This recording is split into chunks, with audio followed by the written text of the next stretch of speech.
সাধারণত পদত্যাগ সংক্রান্ত কোনো ইস্যু আসলে সেটি লিখিত আকারে আমার কাছে আসবার কথা, এখন পর্যন্ত আমি কোনোটা পাই নাই। তো এর বাইরে অন্য কোনো বক্তৃতা, কোনো পোস্ট কিংবা কোনো ফিডব্যাক আমার কাছে বিবেচ্য বিষয় না এখন পর্যন্ত। বিশ্ববিদ্যালয়ের মাদকের বিরুদ্ধে এবং অন্যান্য অন্যায় বিচারের বিরুদ্ধে আমরা স্ট্যান্ড নেই।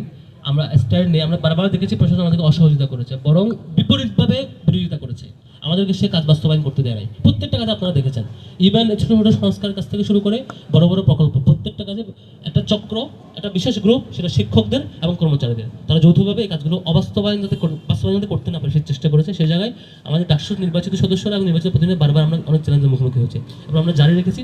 এরপর আমাদের কমন জায়গা ছিল আমরা অ্যাডভোকেসি করি। সাপোজ মসজিদ সংস্কার একটা গ্রুপ করতে চায়, তারা এসে করে দিচ্ছে, আমরা অ্যাক্সেস পয়েন্ট তৈরি করেছি, বা প্রশাসন বাস্তবায়ন করতে চায় সেটা করে।